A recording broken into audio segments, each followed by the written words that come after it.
Estamos de volta aqui, né, pessoal, no capítulo 6, com agora o assunto é banco de dados no SQL. Então, só para vocês entenderem, os bancos de dados relacionais, pessoal, eles são muito bons para trabalharmos com dados estruturados, porque nós vimos lá tabela, nome, né, tudo facilzinho de ser tratado, só que a vida real, né, pessoal, ela é mais complexa. Então, por exemplo, você tem aí banco de dados de mídia, né, onde você tem aí vídeos rodando, áudio rodando, e esse assunto é muito interessante. Então, a gente precisava armazenar esses dados de maneira mais otimizada, tá certo? Aí começaram a surgir os bancos de dados no SQL.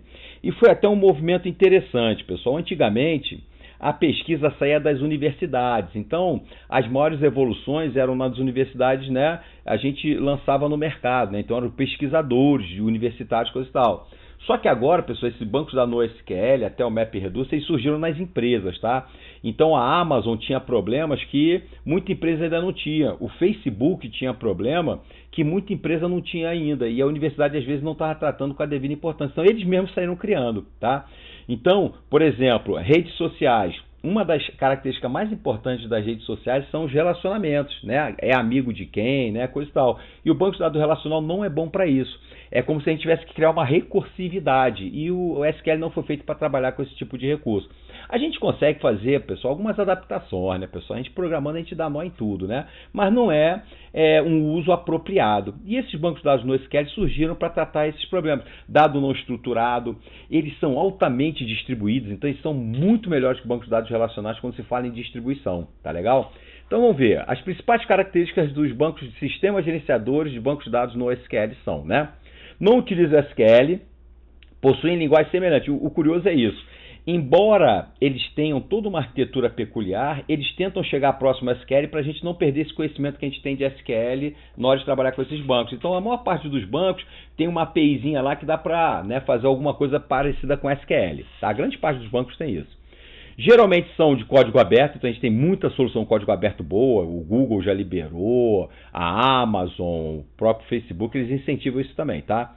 A maioria dos bancos de dados é orientada pela necessidade de execução distribuída. Eu diria aqui que a exceção aqui de distribuição são os bancos de dados de grafos. Eles não são muito bons em distribuição não, mas o resto são altamente distribuídos, tá? Oferece uma gama de opções para consistência e distribuição, tá legal? Então, como eu falei, o banco de dados orientado a gráfico ele é muito distributivo, não que a gente fala, tá? E não possui esquemas rígidos. Então, a ideia era que é justamente poder trabalhar com dados não estruturados. Essa foi a principal vantagem dessa tecnologia. E o objetivo aqui no livro era mostrar que não existe apenas bancos de dados SQL, né? Então, nós temos bancos de dados no SQL. Ó, tem duas correntes, vocês vão escolher a que vocês mais gostam, tá? Uns dizem que é Not Only SQL, outros dizem Not SQL. Eu gosto da Not SQL, tá? Porque eles não são preparados para trabalhar com SQL nativamente. Então a gente cria APIs para isso. Quando fala não apenas SQL, aí qualquer banco poderia ser enquadrado. Por exemplo, o Oracle tem APIs que chegam próximo a um banco de dados no SQL quando a gente quer trabalhar com texto, coisa e tal. Só que são adaptações. Então eu gosto de Not SQL, tá legal? Mas alguns traduzem para Not Only SQL, tá legal? Aí vocês vão escolher o que vocês querem seguir, tá? Aí é a opção de cada um. Eu gosto de Not SQL, tá legal? Então vamos lá. Modelo chave-valor. Olha o que os caras fizeram, cara. Eles olharam o seguinte: que tal a gente ter um banco de dados que a gente recupera o conteúdo apenas por uma chave? Então o que acontece? Eles não estão preocupados com o que está armazenado, mas se você me der a chave eu vou lá e recupero. É como se fosse uma caixa preta, beleza? Então eu posso ter arquivo XML, posso ter arquivo JSON, posso ter arquivos texto e eu recupero simplesmente pela chave. Qual é a peculiaridade disso? Quando você trabalha com banco de dados relacional, você sabe que para recuperar o dado é só usar a linguagem SQL. Quando você trabalha com esse tipo de banco de dados aqui, chave-valor, você não sabe o que tem no valor. Então, pessoal, a complexidade saiu do banco de dados e foi para a aplicação. Então, a aplicação vai ter que entender o que está aqui dentro desse valor. Então, você pode aumentar a complexidade na aplicação. Ah, Márcio, então não é bom usar? Não, é bom usar. Cada caso é um caso. Exemplo prático. O banco de dados SQL, ele tem lá, quando a gente vai fazer transações, a gente tem o bloqueio de registro, para que não haja inconsistências. Então, esse recurso é muito bom para a área financeira, quando você faz transferência bancária. E os bancos de dados NoSQL, eles não estão tão preocupados com isso, beleza? Então, você tem que saber o seguinte, o que eu quero na minha aplicação? Então, você tem que primeiro entender a sua necessidade para ver o banco de dados que mais se adapta a essa sua necessidade. Chave e valor tem essa desvantagem. Se você não sabe o que está aqui dentro, é um valor, né? Você puxa pela chave, a tua aplicação vai ter que tratar o que está aqui dentro, beleza? Então você não sabe o conteúdo. Outro tipo de banco de dados no SQL é modelo de documentos. Aqui você já pode conhecer o interior e já pode até processar o interior. Aqui a gente escolheu usar JSON, beleza? Então aqui a gente tem, por exemplo, mas são documentos com estrutura totalmente distintas. A tabela tem esse problema lá, nós vimos as tabelas, né? Então toda linha tem todas as colunas previstas na tabela. Pode ter até o valor null, né? N-U-L-L, ou seja, vazio. Mas ela vai ter sempre aquela estrutura lá aguardando o dado, beleza? Então aqui, pessoal, eu posso ter documentos diferentes com estruturas distintas, né? No mesmo banco de dados, tá certo? Então aqui é uma flexibilização muito boa da estrutura. Então você está trabalhando com um ambiente de HTML, por exemplo, páginas HTML, páginas web, por exemplo, onde cada página tem uma estrutura, um blog, coisas do tipo. Então isso aqui é bem interessante. Esse aqui eu já conheço o interior, já posso trabalhar com o interior deles. No anterior, pessoal, eu não conhecia o interior do dado, é simplesmente caixa preta, beleza? Então aí você tem que ver qual é o seu uso, tá? Aí você tem família de colunas. Aqui família de colunas, pessoal, é bem legal. Em vez de você ter uma tabela rígida, né, você vai ter famílias de coluna. Então o que acontece? Tem linha que tem todas as colunas aqui. Por exemplo, essa linha aqui 333 tem todos os atributos. Essa aqui não tem a previsão do país, por exemplo. A tabela lá relacional tem lá o lugar para botar. Vai ter um nu aqui simplesmente não tem. É como se cada linha fosse um conjunto de colunas, não necessariamente compatíveis todas as linhas terem todas as colunas, beleza? Então a gente chama de família de colunas. Ele lembra o banco de dados relacional, mas não é tão rígido quanto o banco de dados relacional, beleza? E por último aqui, pessoal, a gente deixou o modelo de grafo. Esse aqui, pessoal, é muito utilizado em redes sociais.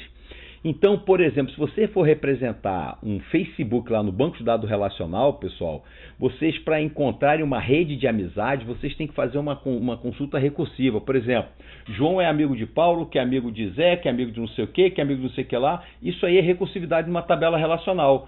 Aqui não, pessoal, aqui é grafo, né?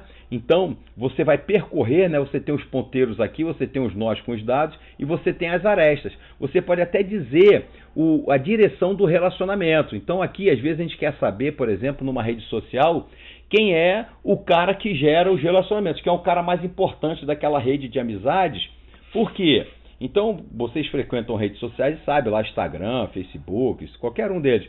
Eles querem saber, por exemplo, quem é líder. Então, por exemplo, uma empresa de cosmético lança uma nova marca de maquiagem, ela quer pegar uma mulher, né, às vezes uma atriz, que tenha uma grande influência, que tenha, sei lá, milhões de seguidores, para quê? Ela vai mandar de graça, vai patrocinar, vai pagar uma certa grana, mas ele tem que saber quem é o dominante ali, quem é a pessoa mais influente. E essa sacada aqui do banco de dados orientado à gráfica, a gente consegue saber até o sentido do relacionamento, beleza? Então é possível fazer. Tá? E aqui, para fechar, pessoal, a gente mostrou uma arquitetura, como funciona o Big Data, né, e o NoSQL no mesmo ambiente. Então, o que acontece? Imaginem vocês, aqui eu vou ter banco de dados NoSQL, mas poderia ter dado espalhado em qualquer tipo de fonte. Então, esse dado está distribuído na web, altamente distribuído dentro da sua empresa. A Amazon trabalha muito com isso. Então, quando a gente fala, né, meu dado está na nuvem, pessoal, não tem ideia de quantas vezes seu dado está replicado lá na nuvem da Amazon, né? Na nuvem da Microsoft, na nuvem da Apple, né?